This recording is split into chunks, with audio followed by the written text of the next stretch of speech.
Hello students, this is Surya Pratap Singh and here we are to begin with the lecture number 10 of chapter 5 that is laws of motion. Okay last lecture में हमने पुली block system को अच्छे से खत्म कर लिया था. अभी हम इस लेक्चर में उससे आगे बढ़ेंगे. तो जैसा कि मैंने आपको बताया था कि इस लेक्चर में मैं इम्पल्स और न्यूटन का थर्ड लॉ डिस्कस करने वाला हूं.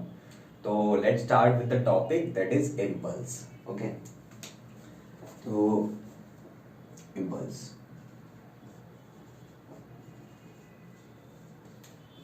अगर आपने इससे पहले ये शब्द सुना है तो बहुत बढ़िया, नहीं सुना है तो कोई बात नहीं, अभी आपको समझ में आ जाएगा. मैं पहले इसकी डेफिनेशन लिख देता हूँ, फिर समझाने की कोशिश करता हूँ तो शायद आपको ज़्यादा अच्छे से समझ में आएगा. तो what is impulse? It is the large force, it is the large force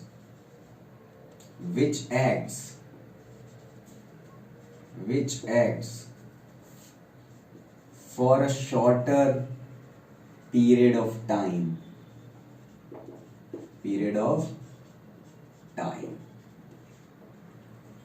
मतलब एक छोटे से समय में लगने वाला large force, this is called as impulse.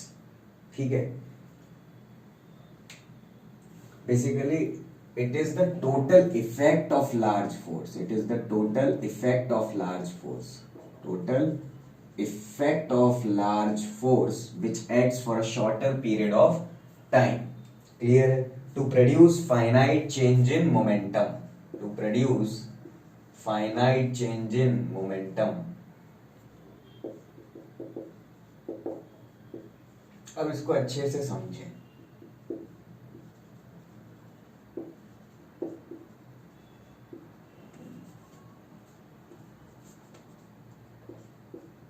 देखो एक एग्जाम्पल लेता हूं, उससे आपको बहुत अच्छे से चीजें समझ में आएंगी.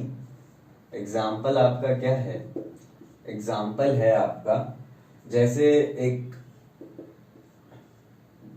क्रिकेट मैच चल रहा है, एक फील्डर है, उसके पास बॉल आई और उसने अपने हाथों से कैच करी ball.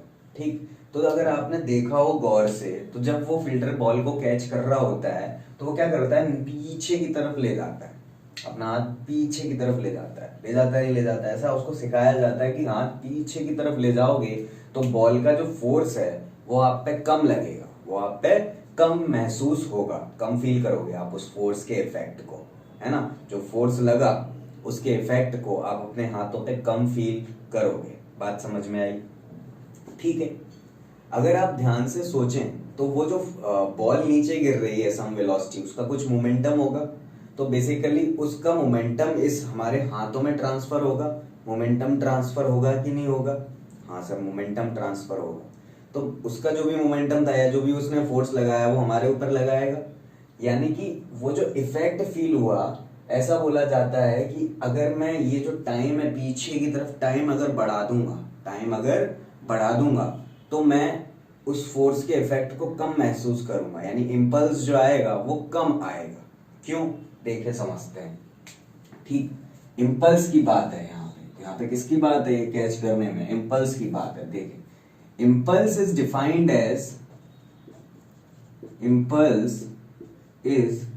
Defined as product of force and time for which it acts. मतलब कोई भी फोर्स कितने समय तक लग रहा है वही आपका इम्पल्स है ना. यानी इम्पल्स की जो डेफिनेशन है वो आपकी आप बोल सकते हो एफ डी टी है. अब ये डी टी क्यों लिया मैंने? प्रोडक्ट लिया, पर डी टी क्यों लिया? टाइम बहुत ही स्मॉल है, टाइम इज वेरी स्मॉल. बहुत कम समय की बातें जब करूंगा तो फोर्स और टाइम का जो प्रोडक्ट होगा वो हमारा क्या होगा? इम्पल्स होगा. ओके सर, अगर आप थोड़ा सा न्यूटन का सेकंड लॉ याद करें तो न्यूटन का सेकंड लॉ बोलता था F is equal to rate of change of momentum.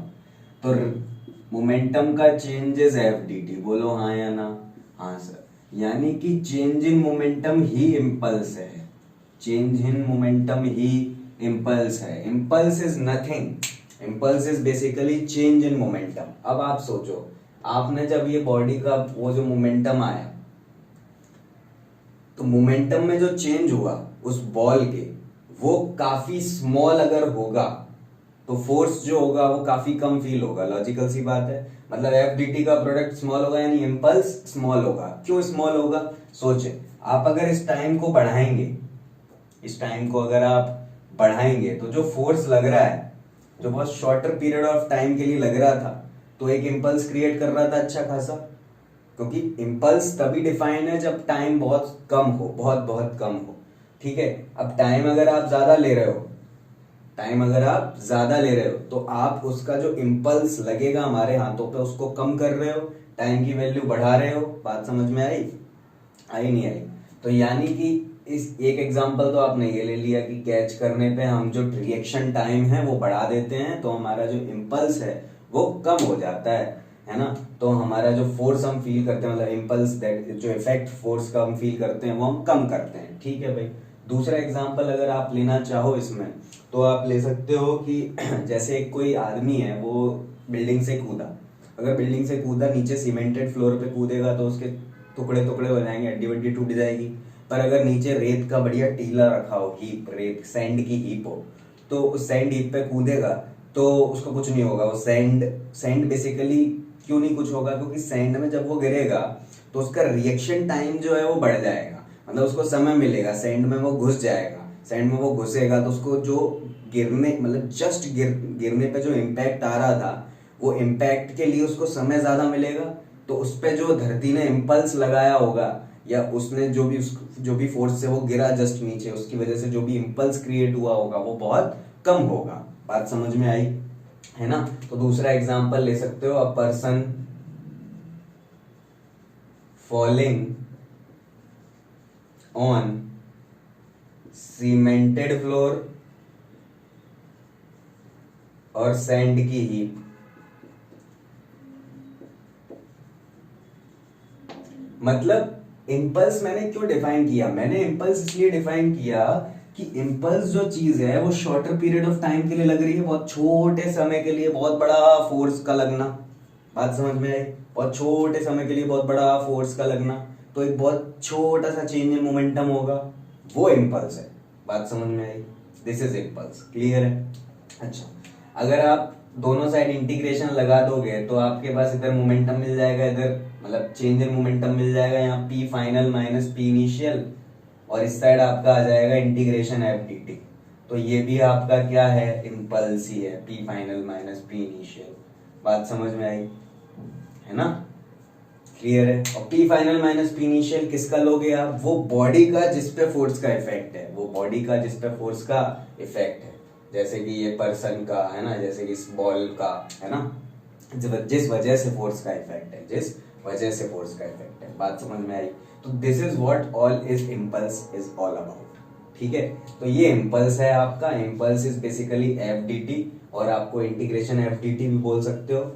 और इंटीग्रेशन एफ डी टी को अगर आप ध्यान से देखो तो integration f d T is area under F T curve. Area under F T curve, कोई भी चीज का इंटीग्रेशन और एक कोई फंक्शन लिखा हो, इंटू डी टी लिखा हो, तो इन दोनों का जो ग्राफ बन रहा होगा उसका जो एरिया होगा वो ही आपकी ये क्वांटिटी आएगी। कहने का मतलब कि अगर मैं एफ टी कर्व बनाऊं ऐसा कुछ भी, ठीक है, तो अगर मेरे को एफ टी कर्व दिया हो, पूछा हो इम्पल्स क्या है, तो आप क्या करोगे? इसका एरिया निकाल दोगे। This is impulse, area under F T curve. बात समझ में आई? Area under F T curve. JEE वगैरह में आपसे सवाल पूछे जा सकते हैं। फोर्स और टाइम का ग्राफ दिया जाएगा और आपसे पूछा जाएगा बताओ कितना इम्पल्स है, बताओ कितना इम्पल्स है। क्या क्लियर हुई बात? तो इम्पल्स को हम दो तीन तरीकों से डिफाइन कर सकते हैं कि it is the total effect of large force acting for a shorter period of time to produce a finite change in momentum. एक तो डेफिनेशन ये होगी। दूसरी डेफिनेशन ये हो गई कि it is the product of force and time, force and small time. ठीक है, which is also equal to dp by Newton second law. तो यानी कि impulse is change in momentum और product of force and shorter time, small time, force and small time. Integration कर लूं अगर इस इक्वेशन को इंटीग्रेट कर दूं, अगर इस इक्वेशन को इंटीग्रेट कर दूं तो मेरे पास ये इक्वेशन मिलेगी, क्योंकि देखो यहाँ पे इंटीग्रेशन p फाइनल से p इनिशियल लगेगा, तो ये हमारा इंटीग्रेशन सॉल्व होके ये आ जाएगा, और इस जगह एफ डी टी है तो f d t integration f d t हो जाएगा। बात समझ में आई? तो force as a function of time दिया हो तो भी इम्पल्स निकाल सकते हो आप, तो भी इम्पल्स निकाल सकते हो। ठीक है, तो पॉज करके जो भी बोर्ड पे लिखा हुआ है उसको अच्छे से उतार लो।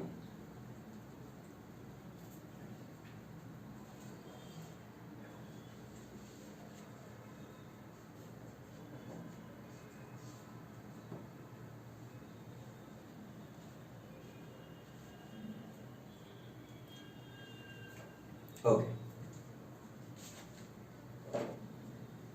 आई होप हो गया होगा। ठीक है, तो इम्पल्स के बारे में आपको बहुत सारी चीजें पता चली। Impulse is DP, impulse is F d t, integration f d t, है ना। T final minus P initial भी इम्पल्स ही है, और area under F T curve भी इम्पल्स ही है। बोलो बात सही है क्या?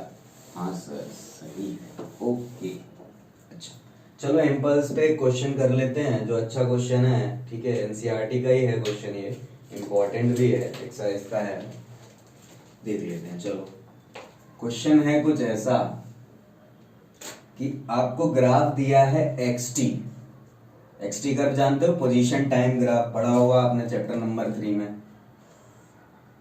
ठीक, पोजीशन टाइम ग्राफ दिया आपको, ये आपको दे दिया है इधर कुछ 4, जब ये 3 है, जब ये 3 मीटर है तो ये 4 सेकेंड है। बात सही है?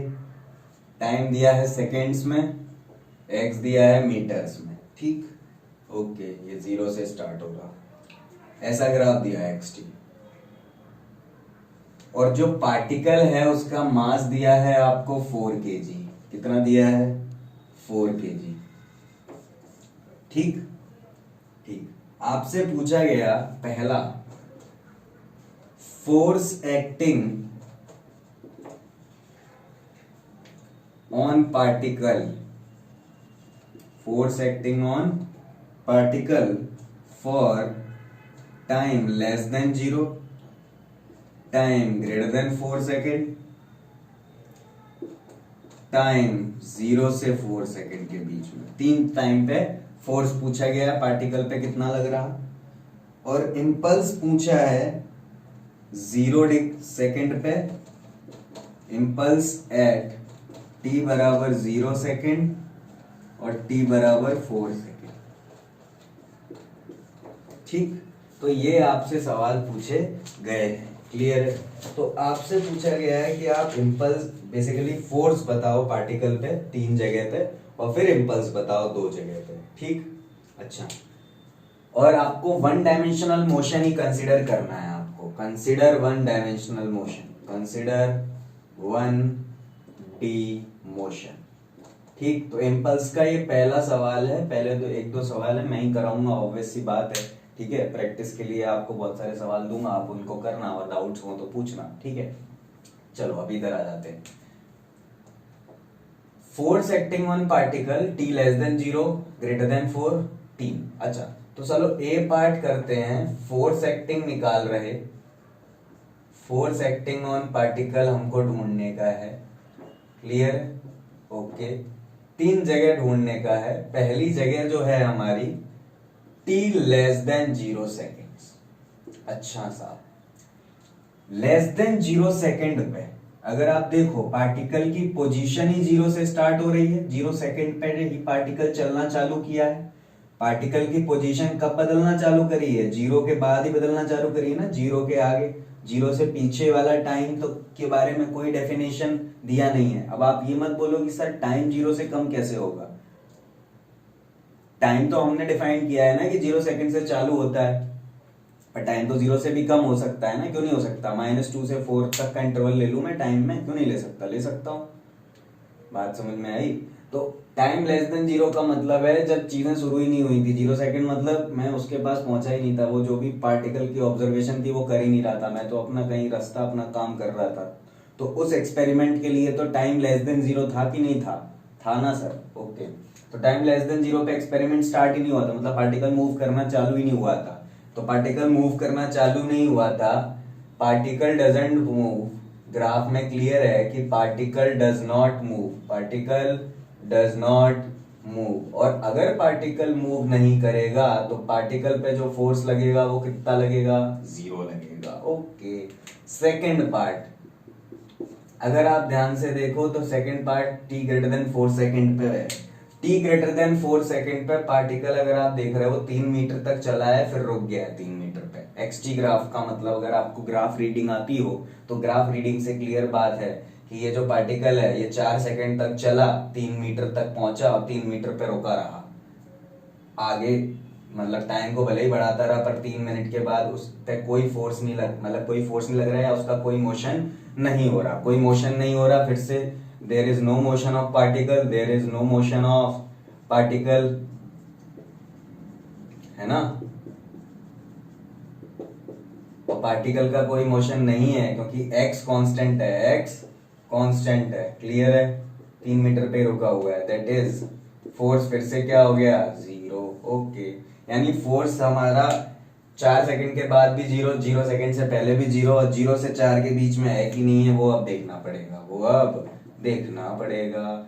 चलो 0 से लेके 4 सेकंड के बीच की बात, 0 सेकंड से लेके 4 सेकंड से बीच की बात, मतलब अब इधर की बात हो रही जहां पे xt फंक्शन एक लीनियर ग्राफ है, एक लीनियर ग्राफ है। अच्छा ठीक है सर। अब आप मुझे बताएं, आप खुद से सोच के, ये दोनों जीरो आ गए, समझ में आए? पॉज कर लो और 2 मिनट सोचो कि 0 से 4 के बीच में क्या होगा, सोच के देखो।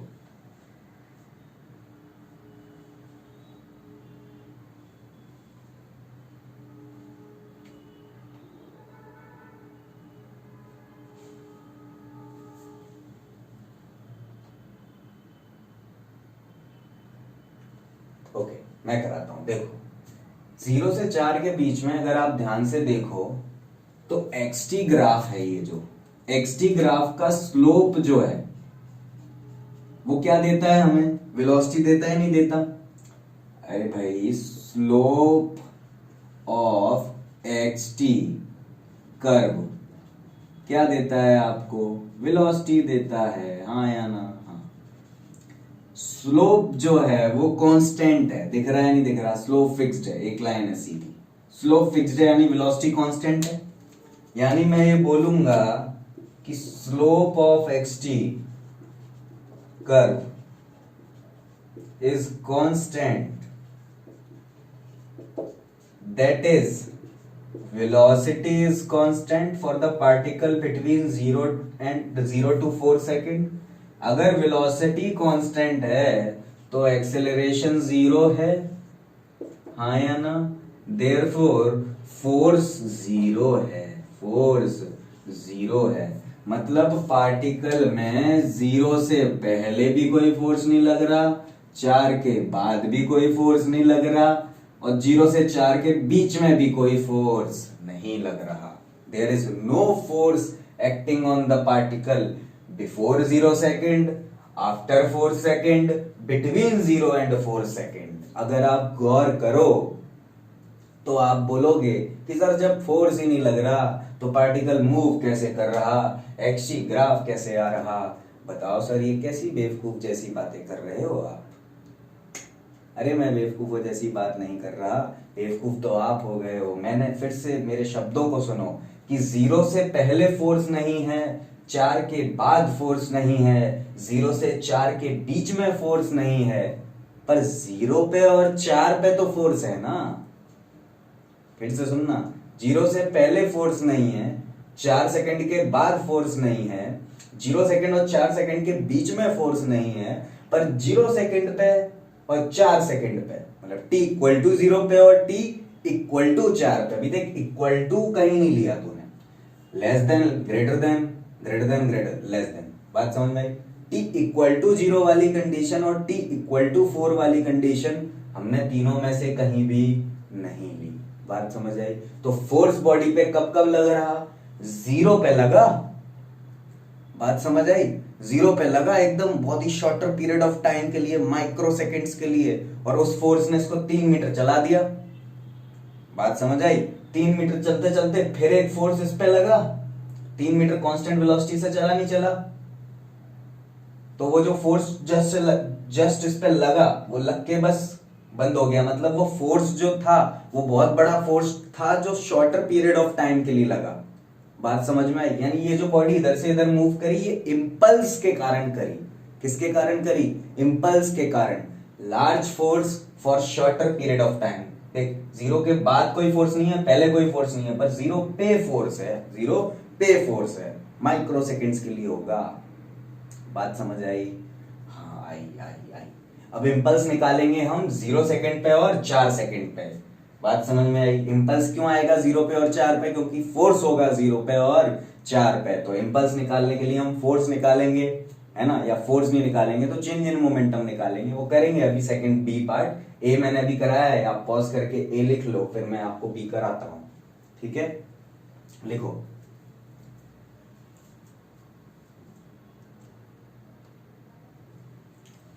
ओके, तो आप लोगों ने लिख लिया होगा आई थिंक।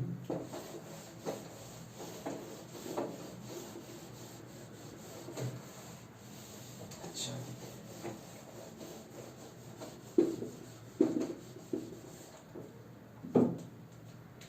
अच्छा, अब मुझे दूसरी चीज क्या बोली गई? मुझे बोला गया इंपल्स निकालो।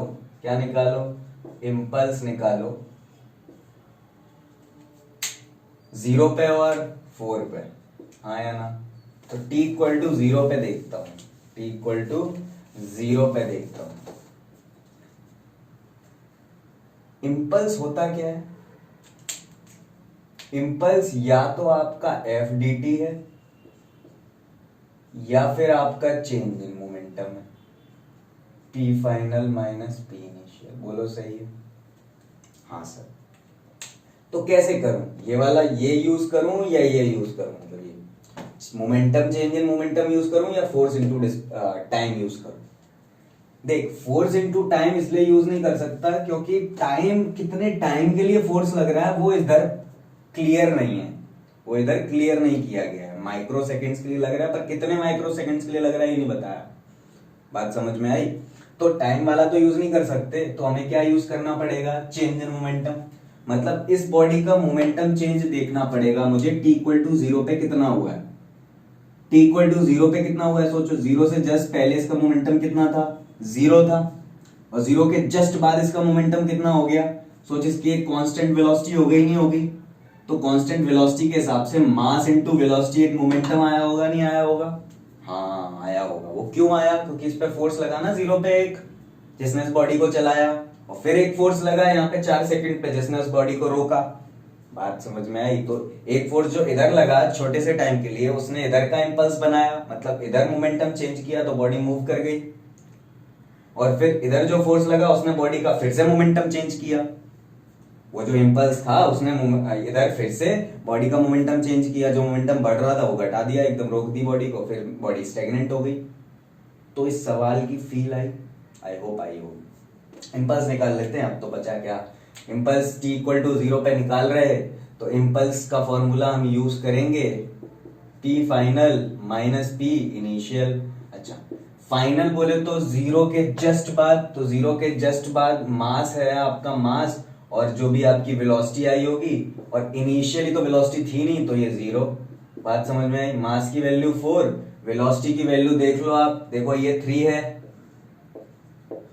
और ये 4 है, तो स्लोप अगर आप लिखोगे 3 और 4 से, तो ये जो वेलोसिटी आएगी, क्या ये 3/4 मीटर पर सेकंड आएगी? Constant velocity from 0 second to 4 second. हाँ सर, तो यहाँ पे ये 3/4 आई, यानी कि आंसर हमारा आया 3 kg मीटर पर सेकंड। बोलो हाँ कि ना? हाँ सर। क्लियर हुआ? क्लियर हुआ। t इक्वल टू 4 सेकंड पे इंपल्स निकालो। अब t इक्वल टू 4 सेकंड पे इंपल्स निकालने के लिए आप फिर से लगाओगे 4 सेकंड पे p final minus p initial, मतलब 4 सेकंड से पहले और 4 सेकंड के बाद की बात करोगे आप, ठीक है। तो 4 सेकंड के बाद वेलोसिटी कितनी है, 0 है, यानी कि फाइनल इस बार 0 हो जाएगा। इनिशियल क्या वही रहेगा जो इधर मोमेंटम था बॉडी का, इधर मोमेंटम कांस्टेंट है बॉडी का, है कि नहीं, 0 से 4 तक, क्योंकि कांस्टेंट वेलोसिटी है। तो इनिशियल मोमेंटम कितना रहेगा, 4 इंटू 3/4। बात समझ में आई। तो हमारे पास आंसर कितना आ गया, हमारे पास आंसर आया -3 kg मीटर पर सेकेंड। और होना भी यही चाहिए था, क्योंकि +3 kg मीटर पर सेकेंड ने इसको चलाया और -3 kg मीटर सेकेंड ने इसको रोक दिया। बोलो क्लियर हुआ क्या? हाँ सर क्लियर हुआ। पॉज करें और लिख लें फटाफट।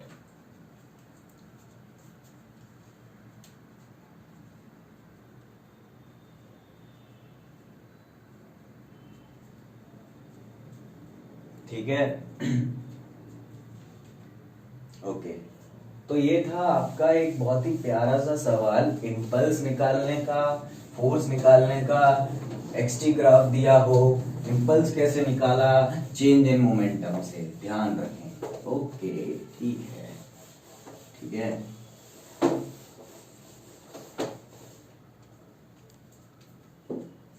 चलो नेक्स्ट क्वेश्चन करते हैं, इम्पल्स का एक और बढ़िया क्वेश्चन है। एक batsman hits back a ball of straight in the direction of a bowler. Suppose एक कोई बैटिंग कर रहा था बैट्समैन, उसका बैट बना रहा हूं मैं, यहाँ से बॉलिंग करी गई, बॉल लगी इस पे और लौट के वापस चली गई उसी डायरेक्शन में, हिट्स बैक, एकदम उसी डायरेक्शन में वापस कर दिया। बॉल सपोज आई इसी लाइन पे, बॉल इस तरफ आई और इसी तरफ वापस चली गई। क्लियर हुआ? ओके। बोला कि बॉल की जो स्पीड थी आने की वो 12 मीटर पर सेकेंड थी और जाने की जो स्पीड थी वो भी 12 मीटर पर सेकेंड थी। बोलो सही है? हाँ sir. If the mass of the ball, अगर ये जो बॉल है इसका मास अगर 0.15 kg है, अगर 0.15 kg है, तो बताओ determine the impulse imparted to the ball, determine the impulse imparted to the ball.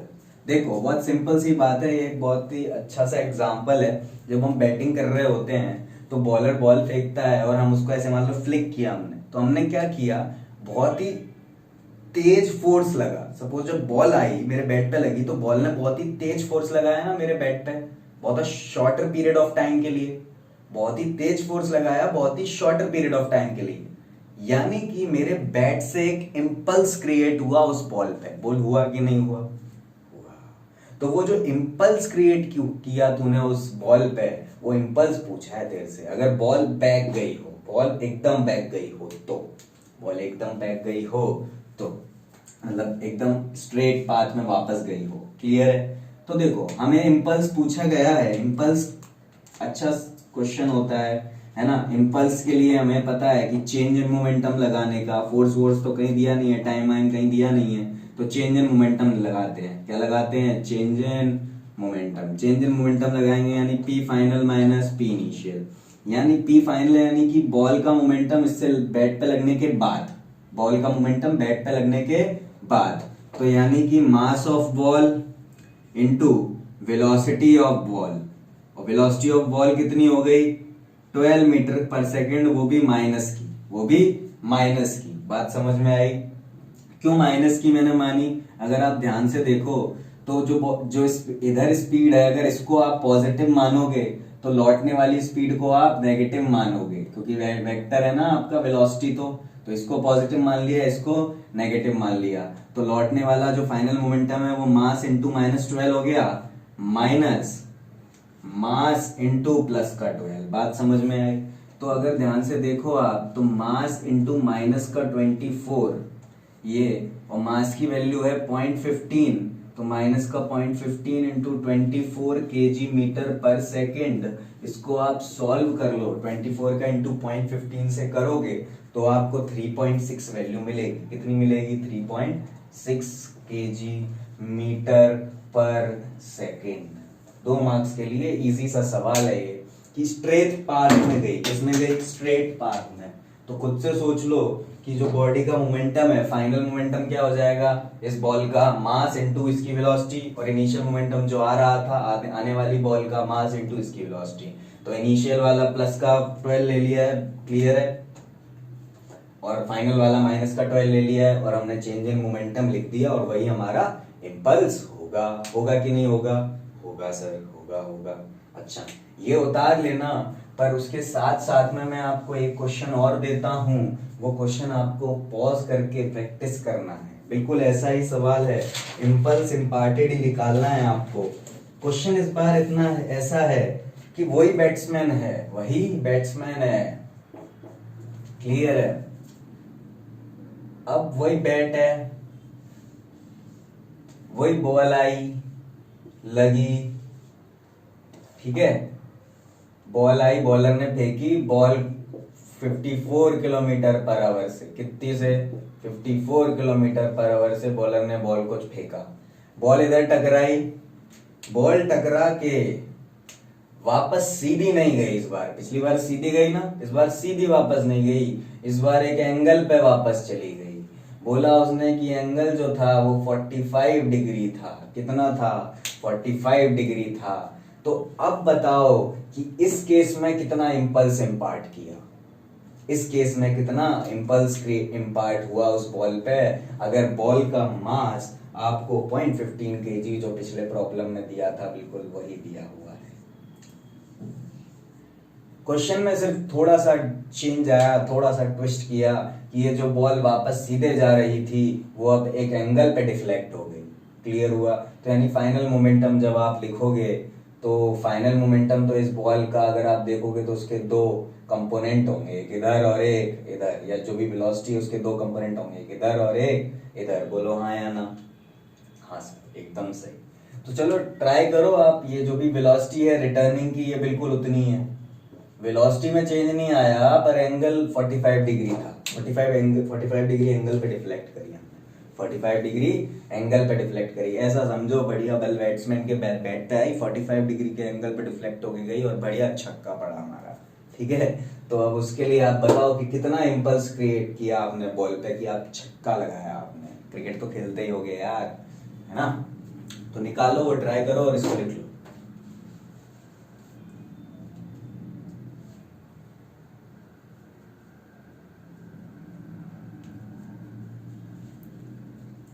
Okay, I hope आप लोगों ने ट्राई कर लिया होगा, है ना?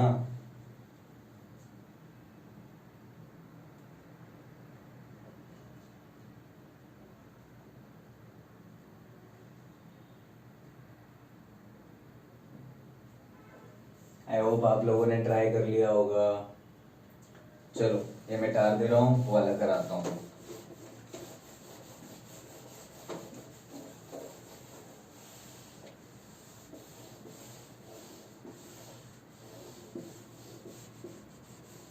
ठीक, इस सवाल को अगर आप ऐसे सॉल्व करने जाओगे तो आपको ना बहुत दिक्कत आएगी। आप इसको थोड़ा अलग तरीके से सॉल्व करने की कोशिश करो, जो मैं अभी इधर करा रहा हूँ, है ना? इसका सोल्यूशन बहुत ही आसान सा है। क्वेश्चन में पूछा 45 डिग्री पे डिफ्लेक्ट हो गई बैट से, तो मैं क्या करता हूँ, बैट को ऐसा मान लेता हूँ, ये मेरा बैट था, मतलब दीवार जैसा कुछ भी मान लिया, सरफेस ही तो है, कोई सरफेस, बैट का सरफेस है ये। बैट के सरफेस पे बॉल ऐसे कहीं लगी आके और ऐसे कहीं चली गई। एंगल जो डिफ्लेक्ट हुआ वो 45 डिग्री था, तो ये 22.5 डिग्री था और ये 22.5 डिग्री था। क्लियर? क्लियर है। जो इनिशियल स्पीड थी वो u मान ले रहा हूं, और जो वापस गई वो भी u है।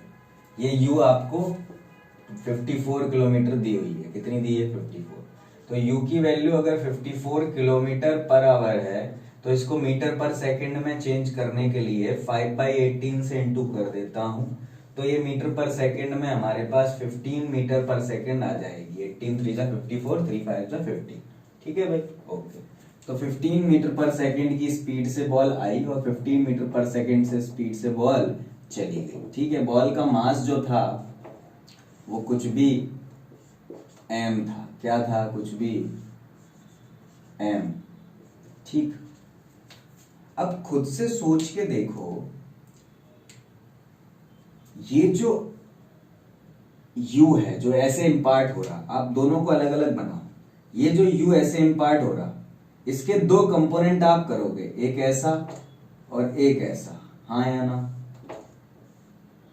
जो ऊपर वाला u आ रहा उसके दो कंपोनेंट आप करोगे, एक ऐसे और एक ऐसे, हाँ या ना? हाँ सर। अगर आप लॉजिकली सोचें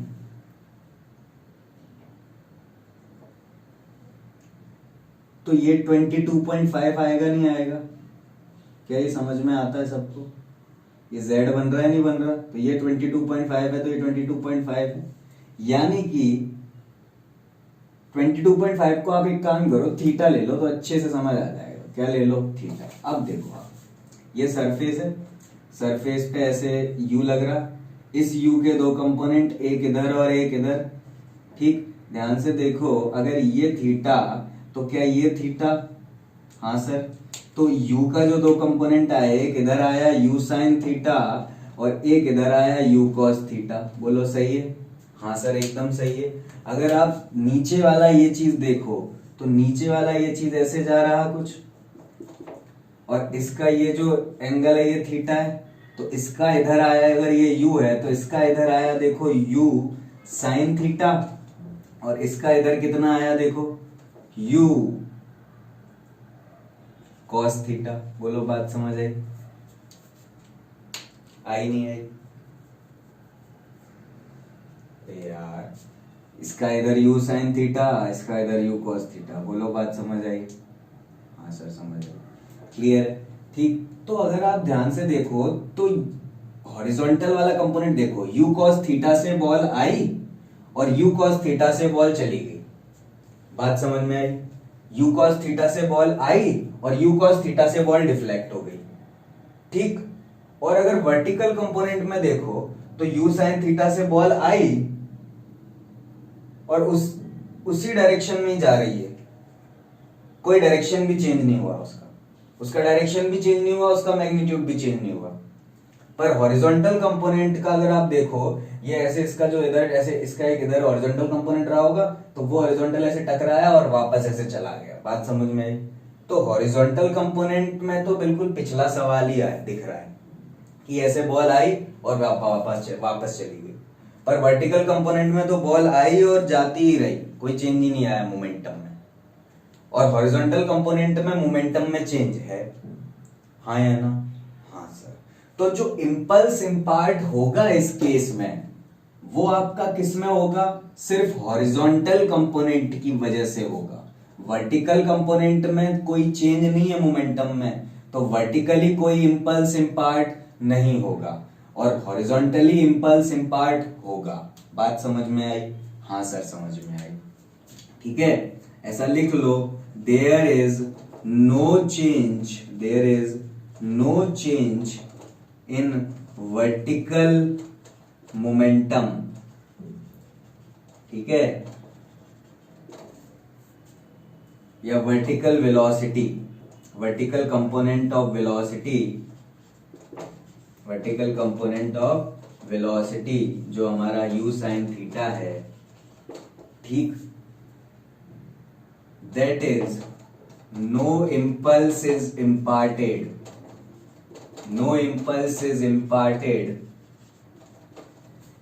in vertical direction. क्लियर है? क्लियर है। तो यानी कि जो भी इंपल्स आएगा वो कहां आएगा?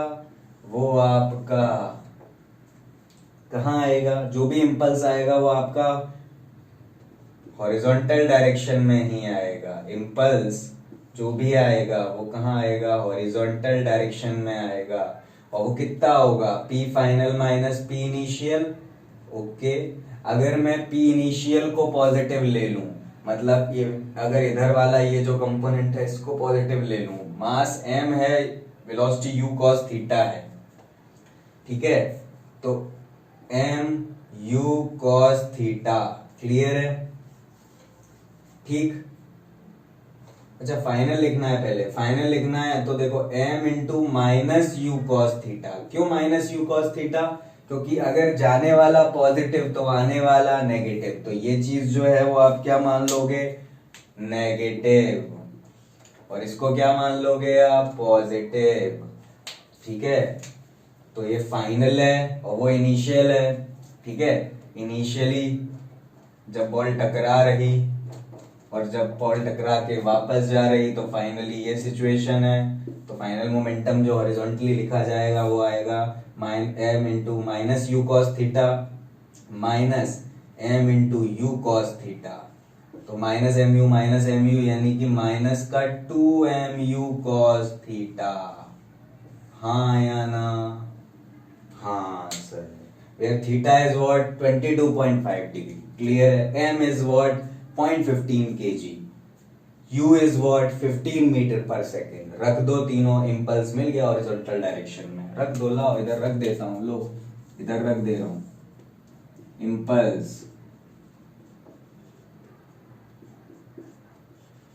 इंपल्स कितना हुआ?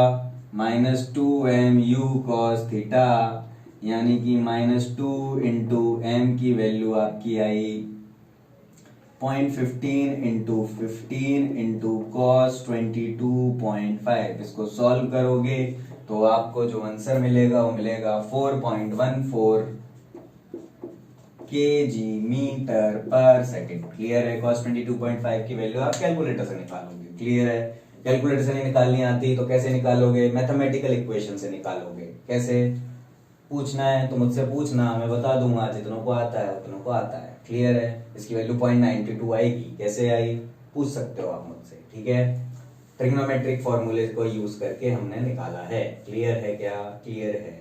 पॉज करें और जो समझ में आया हो उतार लें। अच्छा सवाल, इंपॉर्टेंट सवाल, एनसीईआरटी जैसा ही है। एनसीईआरटी में कैसे ही सवाल दिया है, उसमें एंगल इजी दिए।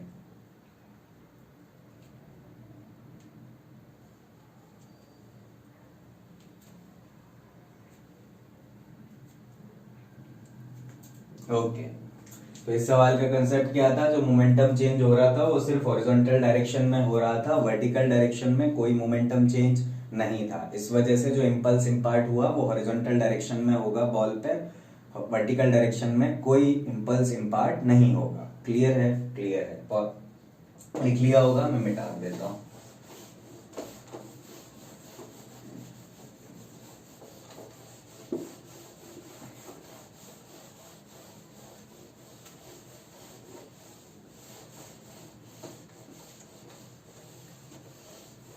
ओके, ठीक। तो यहाँ पर हमारा इम्पल्स वाला जो टॉपिक है वो खत्म होता है और अब हम आते हैं न्यूटन के थर्ड लॉ पर। किस पे? न्यूटन के थर्ड लॉ पे। तो क्या होता है न्यूटन का थर्ड लॉ? सब लोग जानते हैं, हालांकि स्टेटमेंट्स वगैरह आपके सिलेबस में नहीं है इस साल, पर सिलेबस से कुछ हमें लेना देना है नहीं। अगर कंसेप्ट समझ में नहीं आएगा तो न्यूटन का थर्ड लॉ तो बहुत जगह अप्लाई करेंगे हम, बहुत सारी प्रॉब्लम्स में, अगले साल भी आएगा, है ना? तो पता तो होना चाहिए न्यूटन का फर्स्ट, सेकंड और थर्ड लॉ, इसलिए मैंने पढ़ा है। क्लियर है? चैप्टर बहुत इंपॉर्टेंट है, इसलिए इसमें कुछ भी टॉपिक हम डिलीट नहीं कर सकते थे, क्योंकि आपका जो 9th का बेसिक है वो यहाँ पर दोबारा रिवाइज होना बहुत जरूरी था।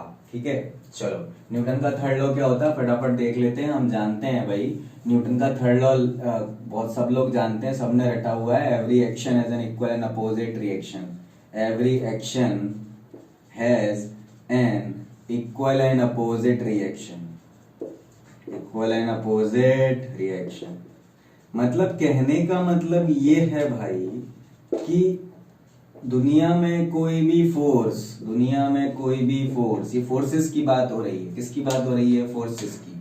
तो दुनिया में कोई भी फोर्स अकेला एग्जिस्ट नहीं करता, कोई भी फोर्स अकेला एग्जिस्ट नहीं करता। Force always acts in pairs. Force always acts in pairs. Important बात तो हमारे लिए ये थी सीखने की। ये तो ठीक है, every action has an equal and opposite reaction. मैं आपको थप्पड़ मारूं, आप मुझे थप्पड़ मारोगे, ठीक है भाई, ये फालतू बात है। पर इंपॉर्टेंट बात ये थी कि force always acts in pairs. अगर आपको थोड़ा बहुत याद हो तो मैंने आपको नॉर्मल रिएक्शन सिखाई थी नहीं सिखाई थी? हाँ या ना? हाँ सर।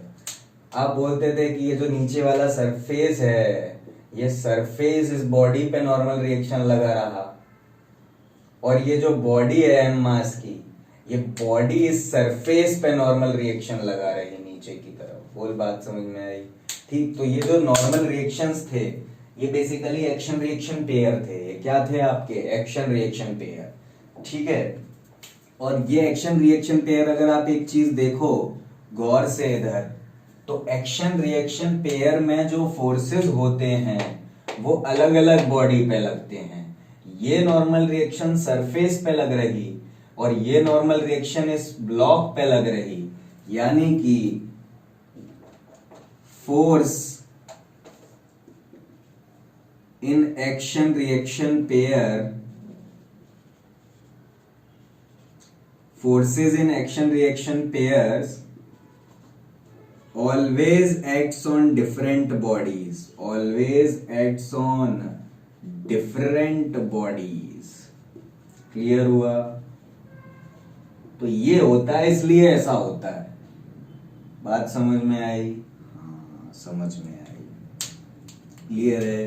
क्लियर है। और क्या पॉइंट हो सकते हैं? और आप अगर सिंपल सी बात समझो तो आप बोलो कि अगर कोई ए और एक कोई बी इंटरेक्ट हो रहे, मतलब टकरा रहे या कुछ भी हो रहा, तो जब भी ऐसा होगा तो ए बी पे जितना फोर्स लगाएगा उतना ही बी ए पे लगाएगा। क्लियर है?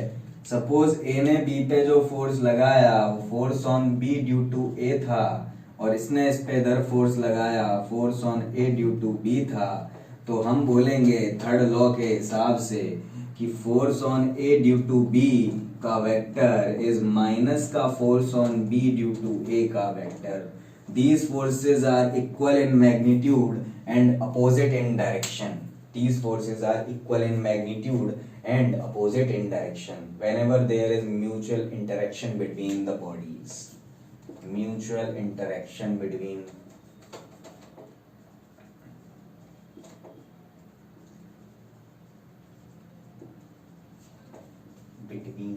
bodies। क्लियर है क्या? क्लियर है सर।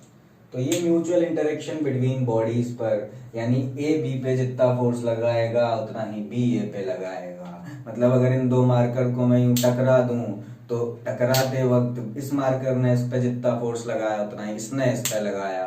उनके सरफेसेस ने, इसके सरफेस ने इसके पे लगाया, इसके सरफेस ने इस पे लगाया, ऐसा बोल सकते हो। ठीक है, वो तो नॉर्मल रिएक्शन हो गया, पर अपन ने जो ऐसे टकराया तो दोनों के फोर्स, दोनों ने एक दूसरे पे फोर्स लगाया ना, वो दोनों को एक दूसरे के फोर्स जो होंगे वो एक्शन रिएक्शन पेयर होंगे। एक फोर्स इस पे लग रहा होगा, एक फोर्स इस पे लग रहा होगा, और वो जो दो फोर्स, ये वाला फोर्स इस पे लग रहा है, ये वाला फोर्स है जो इस पे लग रहा है, और वो दोनों equal in magnitude and opposite in direction हैं। ठीक है, बढ़िया है। न्यूटन का थर्ड लॉ पॉज करके लिख लो, सिंपल। ओके, लिखो चलो।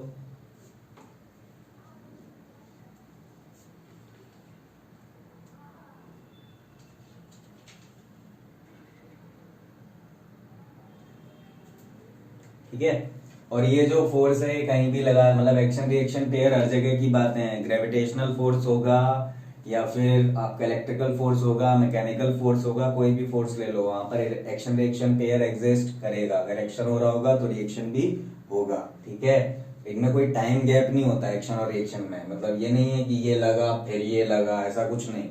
दोनों एक साथ लगे, दोनों एक साथ लगे। There is no time. ये लिखना हो तो पॉइंट लिख लेना, इंपॉर्टेंट है। There is no time gap. There is no time gap between action reaction pair। ठीक है, ओके ओके। और इम्पोर्टेंट बात यह है कि जो मैंने इससे थोड़ी देर पहले बोली कि ये जो मैकेनिकल फोर्सेस हो, इलेक्ट्रिकल फोर्सेस हो, ग्रेविटेशनल फोर्सेस हो, हर जगह लगता है। मैकेनिकल हो, इलेक्ट्रिकल हो, ग्रेविटेशनल हो, कहीं कोई भी फोर्स हो, वो एक्शन रिएक्शन पेयर में एग्जिस्ट करेगा हर जगह। न्यूटन का थर्ड लॉ वेरीफाइड है या लागू होता है। ठीक है, it is applicable to everywhere. Mechanical forces में भी, इलेक्ट्रिकल फोर्सेस में भी, ग्रेविटेशनल फोर्सेस में भी। क्लियर है? क्लियर है। ओके, ये दो पॉइंट ऐड करने हो तो कर लो। ठीक, चलो। तो ये तो हमारा क्या है, न्यूटन का थर्ड लॉ साहब। ओके,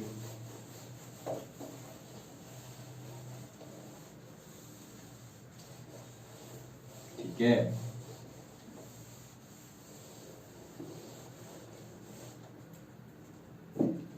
एग्जाम्पल्स अगर आपको लेने हो न्यूटन के थर्ड लॉ के, तो बहुत बेसिक बेसिक से एग्जाम्पल्स हैं। जैसे कि एक बुक रखी हो टेबल पे, तो बुक पे नॉर्मल रिएक्शन लगाएगा और बुक टेबल पर एक नॉर्मल रिएक्शन लगाएगी, वो एक्शन रिएक्शन पेयर है।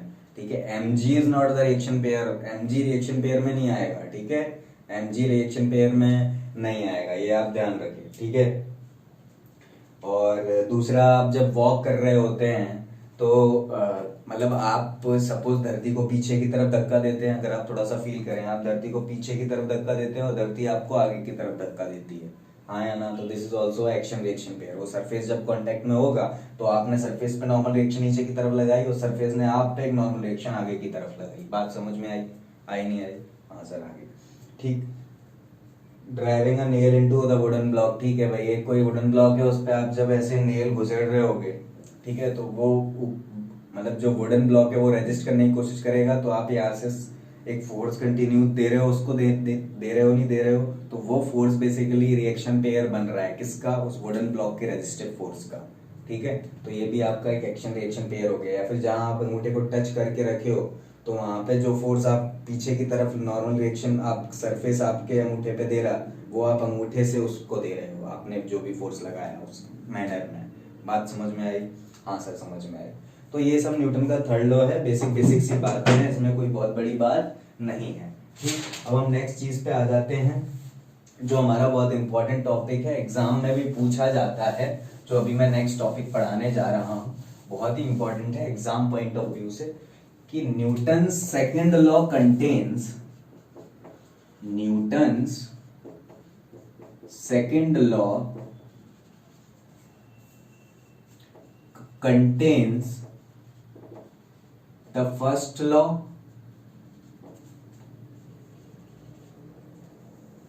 And third law. बात समझ आई? मतलब न्यूटन का फर्स्ट लॉ में ही सेकंड लॉ में ही फर्स्ट लॉ भी है और थर्ड लॉ भी है। कैसे समझे? देखें, बहुत आसान, देख लो आप, कुछ नहीं। सपोज सेकंड लॉ से फर्स्ट लॉ तक जा रहा हूं मैं, सेकंड लॉ से फर्स्ट लॉ तक पहुंच सकता हूं, तो मैं बोल सकता हूं कि सेकंड लॉ में ही फर्स्ट लॉ है, हाँ या ना? सेकंड लॉ कहता है कि F बराबर एम ए, और एम ए भी मतलब F बराबर d p by d t, F बराबर d p by d t, हाँ या ना? हाँ सर, F बराबर d p by d t. तो sir, if external force on the body is zero, या net force on the body is zero, तो मैं बोलूंगा ये जो फोर्स है जीरो हो गया, यानी dp बाई डी टी जो है बॉडी का वो जीरो हो गया, बॉडी का dp by d t zero हो गया, यानी d by d t of m v zero हो गया, यानी कि dv by d t zero हो गया, हाँ या ना? हाँ सर, क्योंकि मास तो कांस्टेंट है, बाहर आ गया, तो dv by d t zero हो गया। अगर मास को मैंने कांस्टेंट मान लिया, मास को मैंने कांस्टेंट मान लिया, ठीक, तो dv by d t zero, यानी एक्सेलरेशन जीरो, एक्सेलरेशन जीरो, यानी कि वेलोसिटी कांस्टेंट है, वेलोसिटी कांस्टेंट है, हाँ या ना? अब ध्यान से देखो, न्यूटन का फर्स्ट लॉ क्या बोलता था? whenever there is no external force on the body, then body remains in its position of rest or in motion moving with constant velocity। कहने का मतलब, अगर वो रेस्ट पे होगी तो वह रेस्ट पे बनी रहेगी, कांस्टेंट वेलोसिटी से मूव कर रही है तो वैसे ही करती रहेगी, अगर एक्सटर्नल फोर्स जीरो हो तो हमने देखो एक्सटर्नल फोर्स जीरो की कंडीशन लेके सेकंड लॉ से वेलोसिटी कांस्टेंट प्रूव कर दी किसी भी बॉडी की, करी नहीं करी? तो हमने ये बोल सकते हैं कि अगर एक्सटर्नल फोर्स जीरो होगा किसी भी बॉडी पे, तो उसकी वेलोसिटी कांस्टेंट ही रहेगी, है ना? तो वो हम सेकंड लॉ से वेरीफाई कर सकते हैं, यानी कि second law contains the first law itself, हाँ या ना? हाँ सर, सेकंड लॉ में ही पहला लॉ छुपा है, हाँ कि नहीं? हाँ, सेकंड लॉ में एक कंडीशन ले लो, अगर एफ नेट जीरो है तो वेलोसिटी कांस्टेंट आ जाएगी, हाँ या ना? तो यही तो आपका फर्स्ट लॉ है। सेकंड लॉ तो ये है, और फिर ये तो फर्स्ट लॉ है। बात समझ में आई? हाँ या ना? ये पूरा फर्स्ट लॉ है कि if net external force on the body is zero, then the velocity of the body is constant. If it is in rest, it remains in rest. If it is in motion, it remains in motion, moving with constant velocity. हाँ या ना? हाँ sir, okay ठीक। ये second law से first law तक पहुंच गए हम।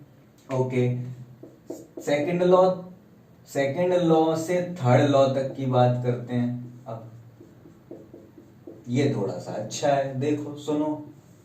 अभी मैंने इंटरेक्शन की बात करी थी दो बॉडीज के बीच की, वही ले लो आप, ये ए और ये बी। इंटरेक्शन हो रहा दो बॉडीज में, तो सपोज इस पे इधर फोर्स लगेगा F on B due to A, और इस पे इधर फोर्स लगेगा F on A due to B। ये फोर्सेस इक्वल एंड अपोजिट होने चाहिए, ये हमें प्रूव करना है बाय यूजिंग सेकंड लॉ। बात समझ में आई? तो मैंने बोला कि इसका जो मोमेंटम चेंज हुआ, ए बॉडी का मोमेंटम चेंज जो हुआ वो कितना हुआ, मैं कुछ भी बोल देता हूं कि ए बॉडी का जो मोमेंटम है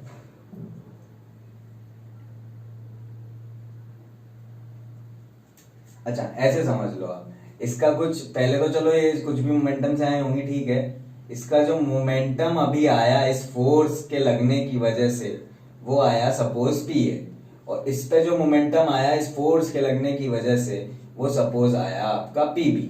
क्लियर है? ठीक। तो आप ये बताओ, क्या आप न्यूटन के सेकंड लॉ से, बाय सेकंड लॉ, इस बॉडी का ये जो फोर्स है एफ ए बी, ये आप लिखोगे d p A by d t, हाँ या ना? Rate of change of momentum of body A, जो इसका मोमेंटम में चेंज हो रहा है, ए का मोमेंटम सपोज पी ए है, तो इसका जो मोमेंटम में चेंज हो रहा है विथ रिस्पेक्ट टू टाइम, वही तो इस पे फोर्स लग रहा है। बोलो सही है? हाँ सर सही है। ऐसे ही आप बोलोगे force on B due to A is rate of change of momentum of B, क्योंकि फोर्स बी पे लग रहा तो मोमेंटम चेंज बी का होगा। ओके, तो ये है फर्स्ट इक्वेशन, ये है सेकंड इक्वेशन। क्लियर है क्या? अगर आप दोनों इक्वेशन को ऐड कर दो, ऐड 1 and 2, तो आपको मिलेगा F A B plus F B A is equal to d by d t of p A plus p B. बोलो क्लियर है क्या? हाँ सर क्लियर है। ओके, अच्छा ठीक है, बढ़िया।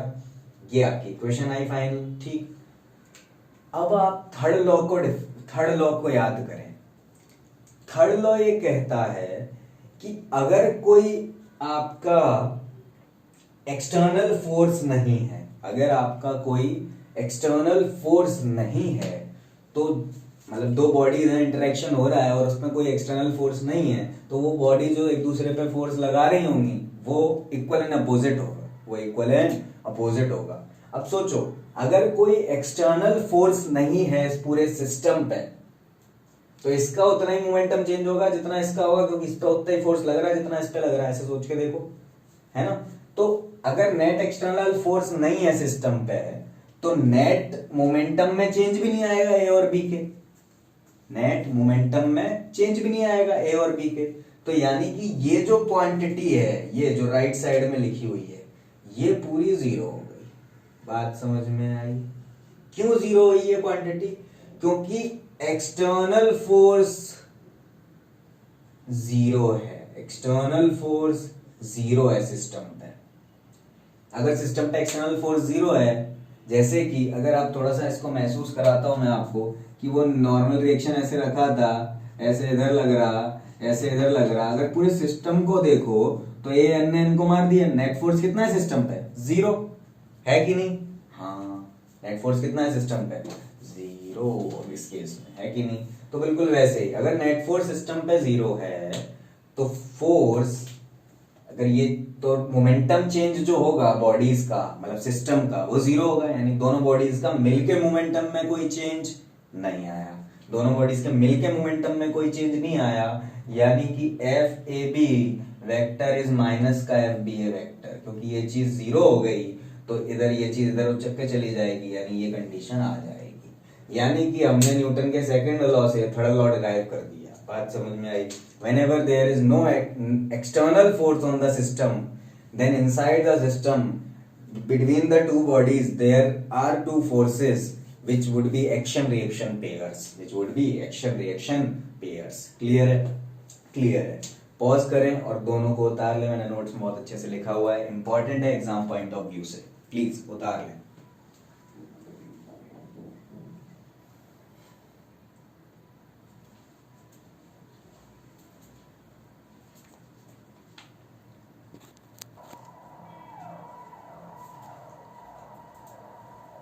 तो इस लेक्चर में आप इसको लिख सकते हैं और यहीं पर इस लेक्चर को एंड कर रहे हैं अपन. और नेक्स्ट लेक्चर में अपन इससे आगे बढ़ जाएंगे. कुछ और चीज़ें हम बहुत इंटरेस्टिंग पढ़ने वाले हैं, जैसे apparent wait in the lift, ठीक है, और कंजर्वेशन ऑफ लीनियर मोमेंटम, जिसमें आप recoil velocity of the gun वगैरह पढ़ेंगे, जो आपने पढ़ा हुआ है 9th में. Apparent wait inside the lift मतलब लिफ्ट में आपने वो झूला झूला है ना, तो झूले में जब आप ऊपर से नीचे आते हो या लिफ्ट में जब आप ऊपर से नीचे आते हो तो आपको जो वेटलेसनेस फील होती है, मतलब हल्के लगते हो ना आप खुद को, तो वो हल्का क्यों लगते हो आप? जब आप लिफ्ट ऊपर जा रही होती है तो आपको भारी फील होता है, तो वो क्यों होता है ना? तो वो सब चीज़ें हम नेक्स्ट लेक्चर में डिस्कस करने वाले हैं. बहुत ही इंटरेस्टिंग लेक्चर आने वाला है. ठीक है, आज का लेक्चर फिर से बहुत ही बेसिक था, तो 9th के बेसिक्स पे बेस्ड था. ठीक है, इसमें आज नई चीज़ एक इम्पॉर्टेंट जो थी वो इम्पल्स बहुत ही इंपॉर्टेंट थी, कि इम्पल्स क्या होता है, वो हमने आज नई चीज़ सीखी. और उसके बाद तो ये जो न्यूटन का second law contains the first law and third law, ये भी बहुत इंपॉर्टेंट चीज़ थी. ठीक है, सेकंड लॉ से ही फर्स्ट लॉ डिराइव हो सकता है और थर्ड लॉ भी डिराइव हो सकता है. हाँ, न्यूटन का थर्ड लॉ जो था वो हमने पढ़ा हुआ था, पर उसमें भी कुछ अच्छी अच्छी बातें हमने सीखी, है ना. तो आई होप आपको अच्छा लगा होगा और अच्छा मज़ा आ रहा होगा इस चैप्टर को पढ़ने में, और मज़े से पढ़िए. और डाउट्स वगैरह हो तो बिना हेजिटेशन से पूछते रहिए. ठीक है, bye bye, take care, have fun.